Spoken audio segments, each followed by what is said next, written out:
오늘 하나님께서 우리에게 주시는 말씀은 요한복음 11장 1절에서 4절까지입니다.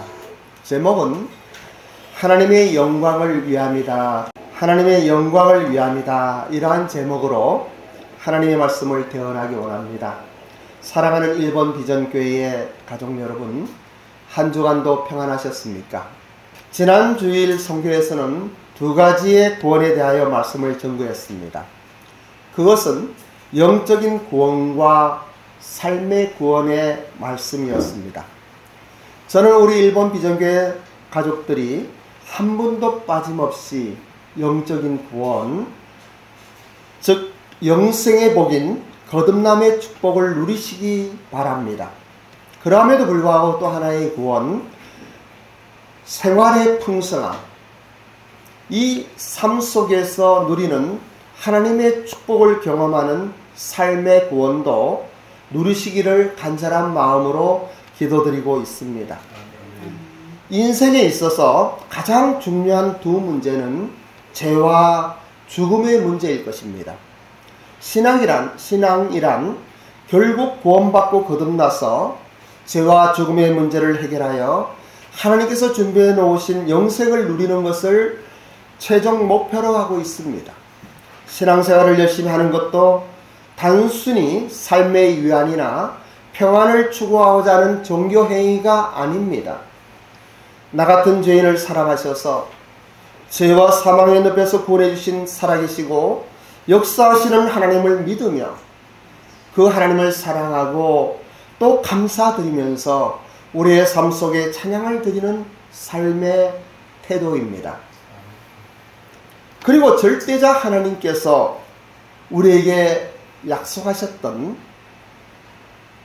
면류관, 그리고 우리가 충성을 다할 때 착하고 충성된 종아 라고 칭찬하시는 그 하나님의 뭐라고 표현할 수 없는 그러한 축복의 말씀을 듣고자 하는 소박한 꿈도 담겨 있습니다. 그러면 우리가 어떻게 죄와 죽음의 문제를 해결한 또 이 땅에서의 풍성한 삶을 누릴 수가 있겠습니까? 오늘의 본문의 말씀을 우리가 교독을 하겠는데요. 여러분들이 먼저 1절을 먼저 봉독해 주십시오. 그럼 제가 2절, 여러분이 3절, 4절은 합독합니다. 1절부터 여러분들이 먼저 봉독합니다. 시작. 어떤 병자가 있으니 이기는 마리아와 그 자매 마리아의 말 베다니에 사는 나사로라. 이 마리아는 향유를 주께 붓고 머리털로 주의 발을 닦던 자요, 병든 나사로는 그의 오라비니더라. 이에 그 의인들이 예수께 사람을 보내어 이르되 주여 보시옵소서, 사랑하신 자가 눈물나이다 하니 예수께서 들으시고 이르시되 이 병은 죽을 병이 아니라 하나님의 영광을 위하며 하나님의 아들이 이로 말미암아 영광을 받게 함이라 하시더라. 예, 이렇게 말씀하십니다. 요한복음은 크게 두 부류로 나뉘어져 있습니다. 두 부분인데 제1부는 인간이 얼마나 하나님에 대하여 무지한가 하는 대한 설명입니다. 빛이 어두움에 왔으되 어둠이 깨닫지 못하는 상태에서 예수님께서 오셨다는 이야기를 요한복음은 이야기하고 있습니다. 그리고 예수님께서는 그 빛과 어둠 사이에서 일어나는 반목과 괴리를 감내하시면서 창조주 하나님께서 아버지의 뜻을 따라 이 세상의 사람들을 사랑하신 그 사랑의 길을 줄곧 걸어오셨습니다. 이 십자가의 길은 창조주 하나님께서 우리에게 허락하신 놀라운 은혜인데 두 가지의 의미를 우리는 찾아볼 수 있습니다. 첫째는 인간이 저토록 무지하고 난폭한 죄인임을 고발하는 사건임과 동시에 비록 그러한 죄인일지라도 하나님께서 구원하시려고 하는 그 하나님의 크신 사랑이 담겨있는 의지의 결과입니다. 오늘부터는 제2부인 요한복음 11장의 말씀으로 주일 예배를 시작합니다. 앞으로 서너 차례 나사로의 이야기를 할 것인데 여러분 이 나사로를 통해서 여러분의 삶 가운데 살아계신 하나님의 은혜를 체험하십시오. 여러분을 베다니로 모시고 가고 싶습니다. 그곳에 마르다와 마리아를 만나고 또 나사로를 만나시는 예수님의 그 모습이 여러분의 삶 속에 적용되기를 원합니다. 이 예수님을 만나면 여러분의 삶이 달라집니다. 죽은 나사로가 다시 살아났다고 하는 것은 우리에게 엄청난 의미로 하나님의 사랑을 증거하고 있는 것입니다. 그러면 구체적으로 예수 그리스도께서 죽음을 어떻게 준비하시며 그리고 어떠한 길을 가시는가를 설명하는 내용인데요. 죽었던 나사로가 소생하는 사건을 통하여 그 하나님의 뜻이 자세하게 설명되어지고 있습니다. 나사로의 썩어 냄새나는 곳에서 생명을 불러냄으로 시작하여 마지막 만찬에서 취하신 우리 주 예수님의 그 겸비한 섬김과 그리고 일련의 가르침은 예수님께서 지실 십자가의 대속의 은총과 그 이후 부활의 생명들이 들어갈 영광의 천국에 관한 비밀을 우리에게 말씀해주고 있는 내용입니다. 요한복음 11장으로부터 예수님은 십자가를 향하여 줄곧 걸어가시고 그 길에 대하여 제자들을 가르치시고 또 위로하시며 예수님 자신도 원래 계셨던 영광의 보좌로 돌아가시는 것을 준비하는 모습을 볼 수가 있습니다. 베다니의 마을에 나사로와 그 누이들 마르다와 마리아 이 삼남매가 살고 있었습니다. 그것은 예수님께서 자주 들리시던 집안이기도 합니다. 오라버니 나사로는 가장으로서 집안의 아버지와 같은 보호자격인 존재로 이 마르다와 마리아는 그 오라버니를 의지하고 그리고 살아가는 집안의 기둥이었습니다. 나사로라는 이름은 하나님께서 도와주신다는 뜻입니다. 엘 아자르라고 하는 단어인데 이건 나사로라고 하는 헬라어에서 나온 이름입니다. 당시에는 흔한 유대인들에게는 많이 불려지는 이름 가운데 하나였습니다. 그러한 나사로가 이제 병들어 죽게 되었습니다. 이 나사로의 죽음과 그리고 소생함을 통하여 우리 일본 비전교회의 가족들도 삶의 구원에 대한 진리의 말씀이 다시 한번 확인되어지며 여러분의 삶의 여정에서 큰 생명으로 임하기를 주님의 이름으로 축복합니다. 본문의 말씀 요한복음 11장이죠. 11장 1절로 3절을 한번 다시 우리 합독해 봅시다. 1절로 3절입니다. 시작. 어떤 병자가 있으니 이는 마리아와 그 자매 마르다의 마을 베다니에 사는 나사로라. 이 마리아는 향유를 주께 붓고 머리털로 주의 발을 닦던 자요 병든 나사로는 그의 오라비더라.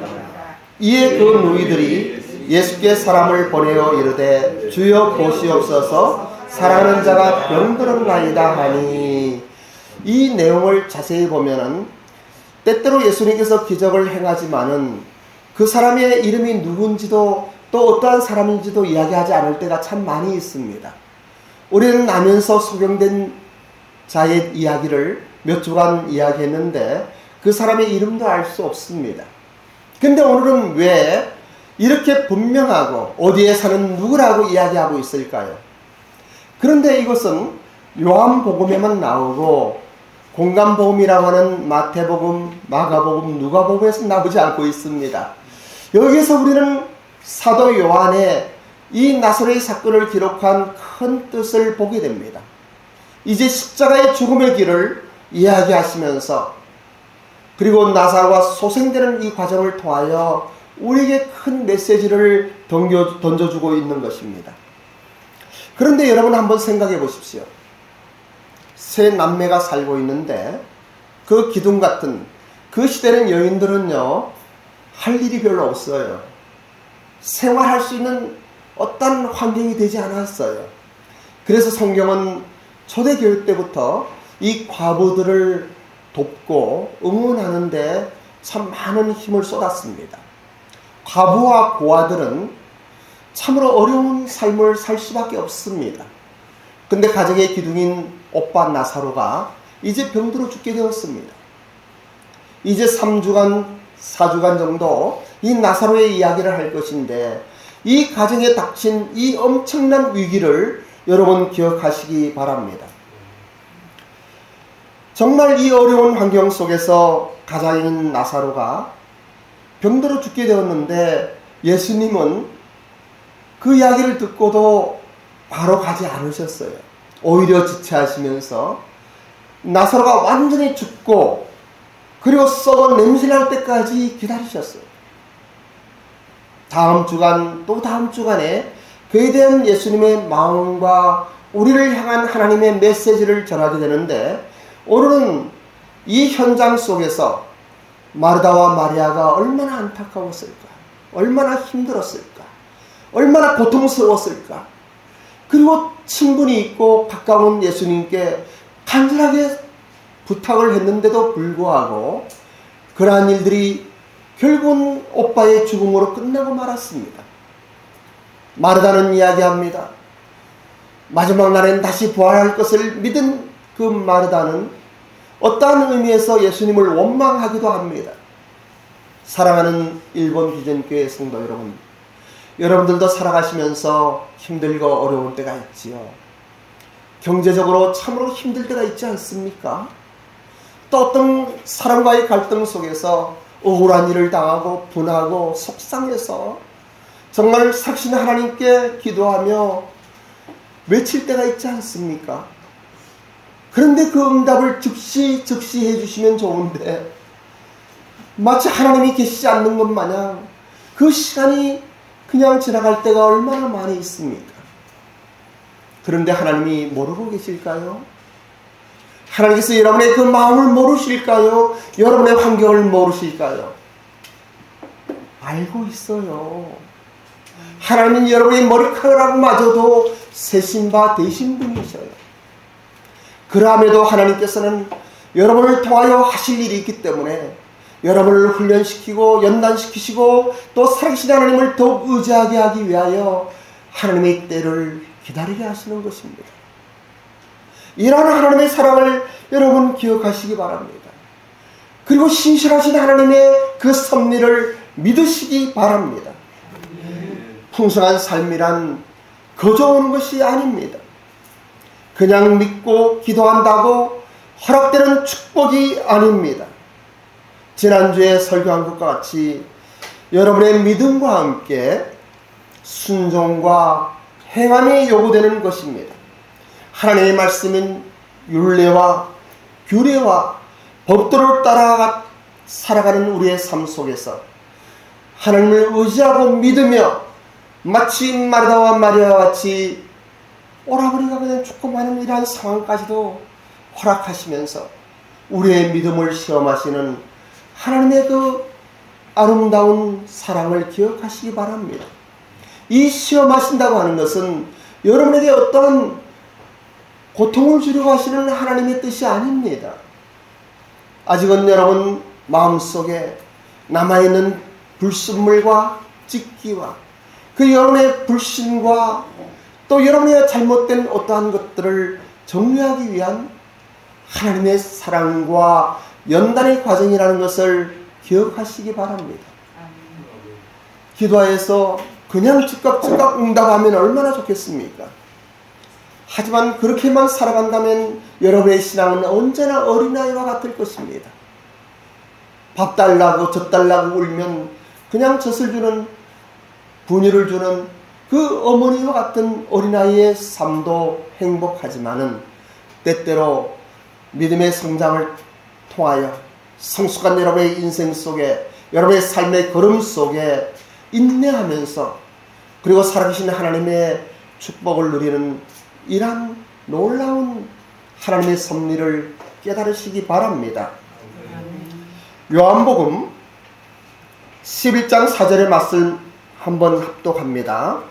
요한복음 11장 4절의 말씀입니다. 시작. 예수께서 들으시고 이르시되 이 병은 죽을 병이 아니라 하나님의 영광을 위하여 하나님의 아들이 이로 말미암아 영광을 받게 하려 함이시라. 이렇게 예수님께서 죽음을 앞두고 선포하십니다. 누가 이런 말씀을 하실 수 있겠습니까? 어떻게 이런 엄청난 이야기를 하십니까?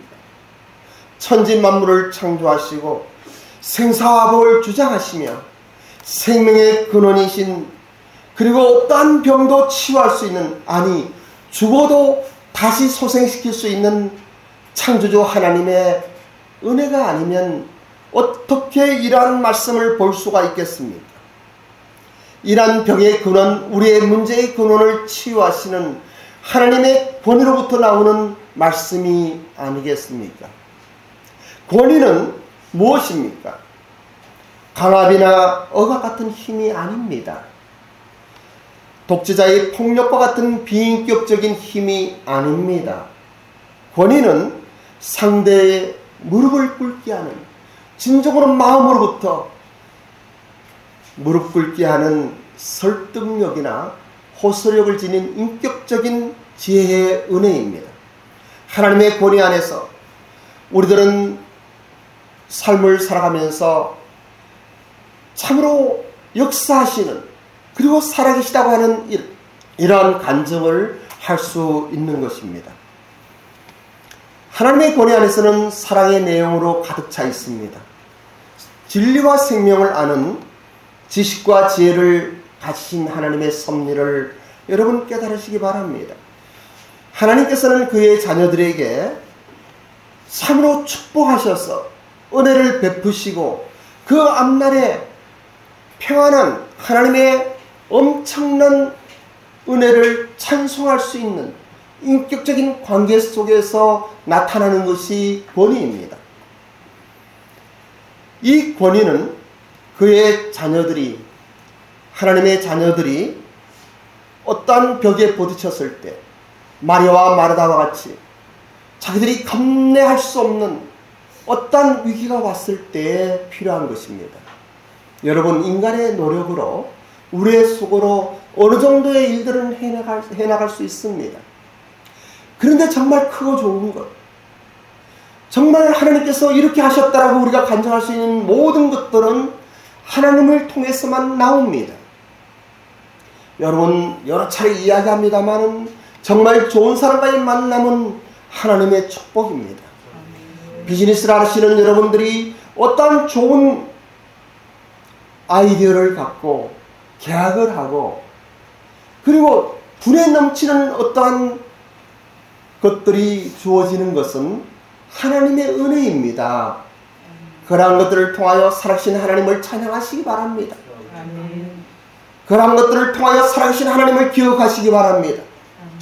그러한 것을 통하여 내 인생 가운데 함께 하셨던 살아계신 하나님의 역사하심을 감사하며, 그리고 마음껏 간증하는 여러분들이 되시기를 주님의 이름으로 축복합니다. 아멘.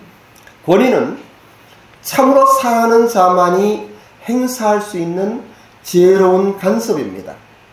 이것은 분명히 여러분들에게 유익이요 장래에 받을 형통과 축복임에도 불구하고 사랑하는 자녀들은 이를 알지 못하고 소유할 힘도 없고 분간할 지혜도 없을 때 보다 힘있고 지혜로운 입장에서 마치 아버지가 자녀들이, 그리고 스승이 제자들에게 행하시는 그러한 특별한 은혜인 것을 기억하시기 바랍니다.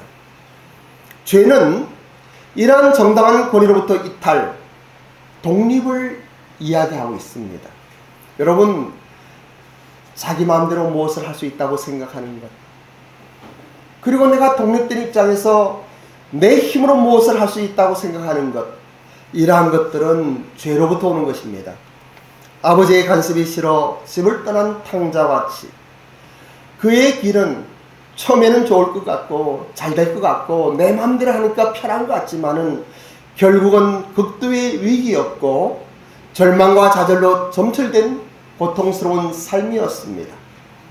자기 혼자 아무 간섭 없이 살겠다는 심리는 이미 죄의 본성이 그 안에 담겨 있는 것입니다. 홀홀 떠나고 싶다. 나를 풀어주면 무엇인지 할 수 있을 것 같은 생각은 이미 죄로 인한 위기의 순간인 것을 기억하시기 바랍니다. 신앙생활에서 간섭, 통제 없이 자기 양심이나 자기 기준에 마음대로 믿겠다는 생각은 곧 자신이 하나님이 되고 싶은 입장이기 때문에 결국은 교만의 선봉에 서게 됩니다. 우리가 주일 성수라고 하는 이야기가 옳은지 그른지는 잘 모르겠습니다. 함에도 불구하고 매주일 어떠한 환경과 상황 속에서도 살아계신 하나님 앞에 예배를 드리고 또 하나님을 찬양하고자 하는 이러한 것들은 여러분들에게 주시는 축복인 것을 기억하시기 바랍니다. 자유롭고 싶죠. 때로는 주말이면 편안하게 잠자고 싶죠. 할 일은 또 왜 그리 많습니까? 그럼에도 불구하고 그러한 것들을 거절하고 그러한 것들을 끊어버리고 하나님 앞에 나아가는 그 마음의 자세가 이것이 신앙생활의 근본인 것입니다. 이러한 것들은 말로 다 할 수 없는 하나님의 은혜가 임하고 축복이 임하고 그리고 내 자신 스스로에게도 그 시험 속에 승리한 뿌듯한 만족감이 있지 않겠습니까? 어떤 사람들은 그런 이야기를 하더라고요.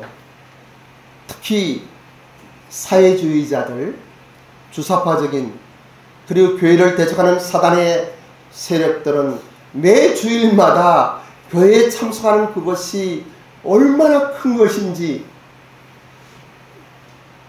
믿지 않는 사람이 그런 이야기 하더라고요. 그래도 교회 다니는 사람 매주일 교육받지 않습니까? 그러는 거예요. 여러분, 교육받는 것은 아니죠. 교육받는 것은 아니에요.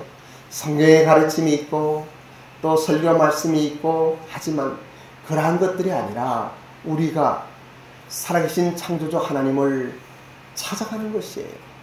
우리 스스로 결단하고 나에게 주신 생명 주님의 것이니 이 시간 하나님께 드리겠다고 하는 것이에요. 그리고 헌금하는 것도 마찬가지예요. 나에게 주신 모든 물질 하나님의 것이니 이 중에 일부를 거룩하게 구별하여 하나님께 올려드리겠다고 하는 믿음의 결과인 거예요. 살아계신 하나님께서 불꽃 같은 눈으로 여러분의 심령을 관찰하시며 여러분의 삶 속에 은혜를 베푸시기를 원합니다. 우리는 살아가면서 그런 이야기를 많이 해요. Give and take. 주고 받는다고 이야기해요. 근데 하나님은 아니셔요. Give and give예요. 주시고도 또 주시고 싶어하는, 주시고도 또 주시고 싶어하는 부모의 심정과 어머니의 모성애예요. 우리는 더 받기 위하여 어떠한 의미에서는 그 하나님을 바라보는 거예요. 이것을 우리는 은혜라고 이야기합니다. 은총이라고 이야기하는 거예요. 하나님의 무한한 은총이 여러분의 심령 속에 생명이 되고 여러분의 삶 속에 축복으로 임하기를 우리 주 예수님의 이름으로 축복합니다.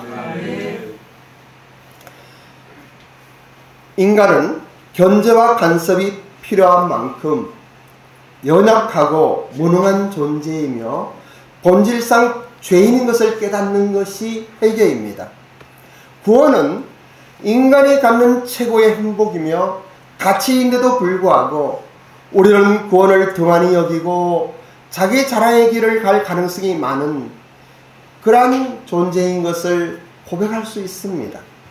우리의 연약함과 무능함을 아시는 하나님께서 이토록 영광스러운 생명과 진리의 구원을 창조주의 권능으로 보존하시고 또 완성하시겠다는 의지와 간섭을 우리는 주권 또는 하나님의 권위라고 이야기하고 있는 것이에요. 여러분, 오늘 이 시간도 바쁜 일정 다 뒤로 하고 살아계신 하나님께 예배드리기 위하여 이곳에 오신 것 참으로 잘하셨습니다. 그것이 은혜입니다.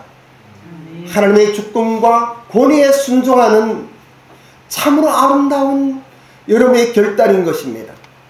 본문의 말씀 요한복음 11장 1절로 4절의 말씀을 우린 다시 한번 합독하기를 원합니다. 여러 차례 합독하는데 여기에 담겨있는 예수님의 마음을 보십시오.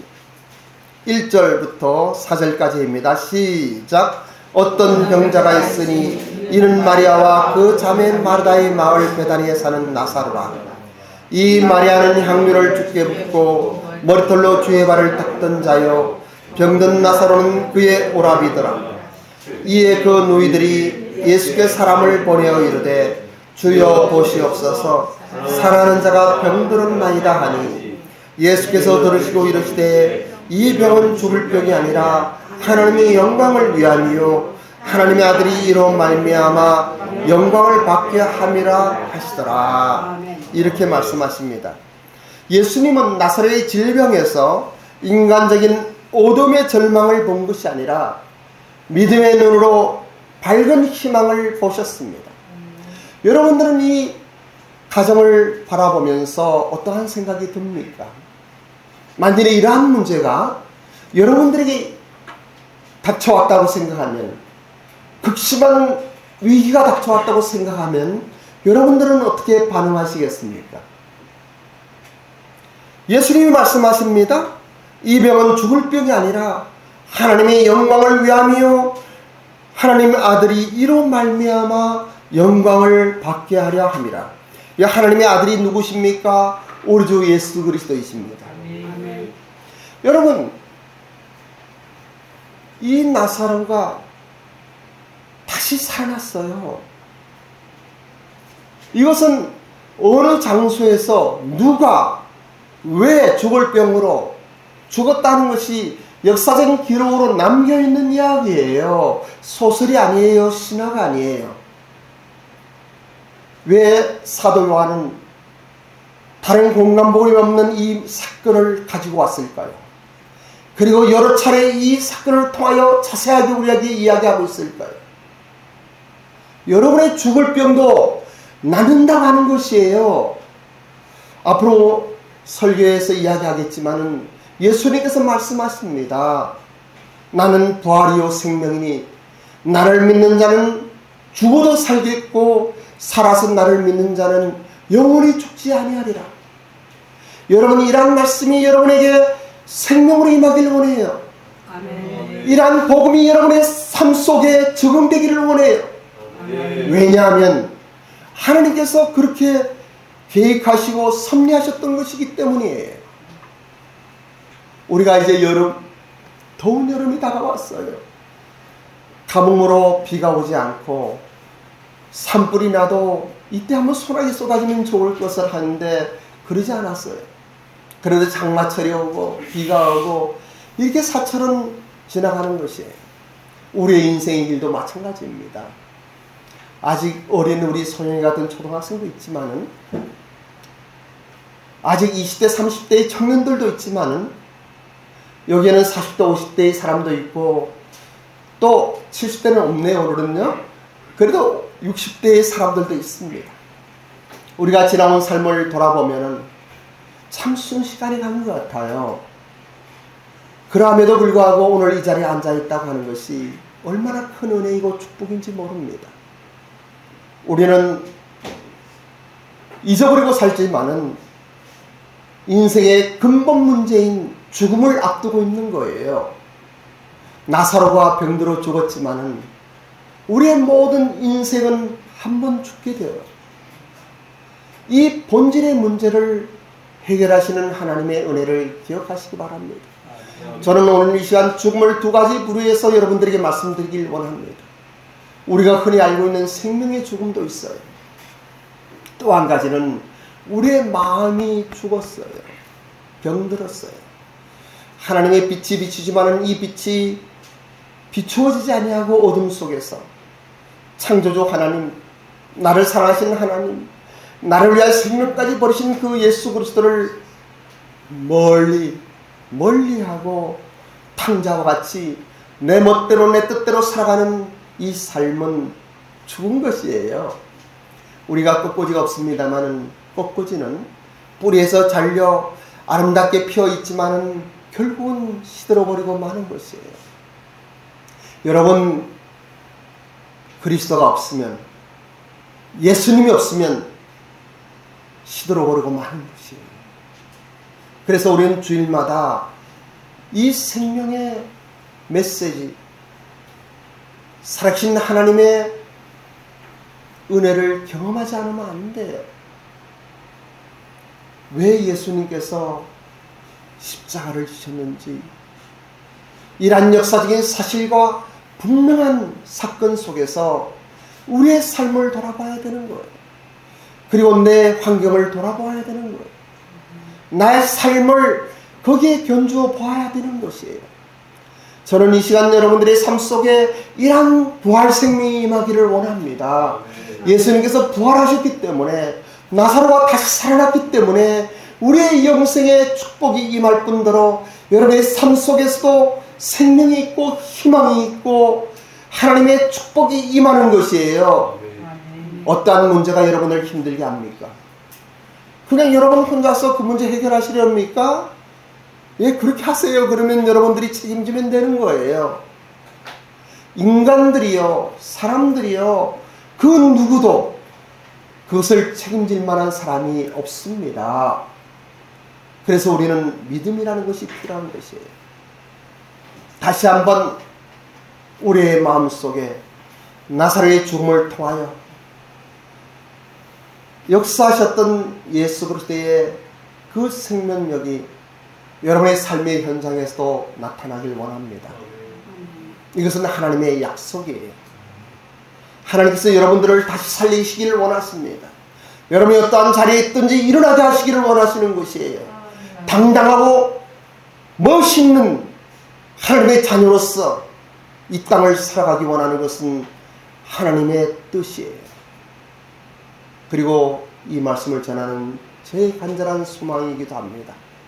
우리 조용히 눈을 감고 기도하면서 나의 모습 돌아보기 원합니다. 오늘 이 시간 나에게는 어떠한 문제가 있습니까?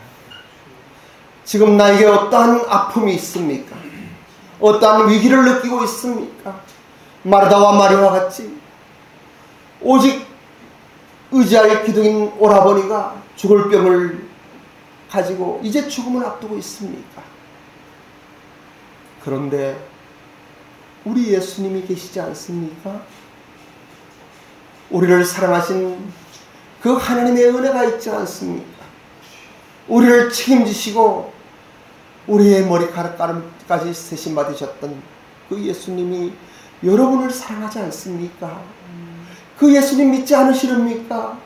그 예수님을 신뢰하지 않습니까? 이제 여러분의 그 문제를 그 예수님께 올려드리십시오. 계시되는 설교 말씀을 통하여 나는 부활이요 생명이라고 말씀하시는 그 예수님의 말씀이 여러분의 삶 속에 적용되어지기를 간절히 바랍니다. 자비로우신 주님, 오늘 나사로의 죽음을 생각하며 우리의 삶의 모습을 돌아보게 됩니다. 은혜를 베푸소서. 한 분 한 분 축복하소서. 감사드리며 예수님의 이름으로 기도드립니다.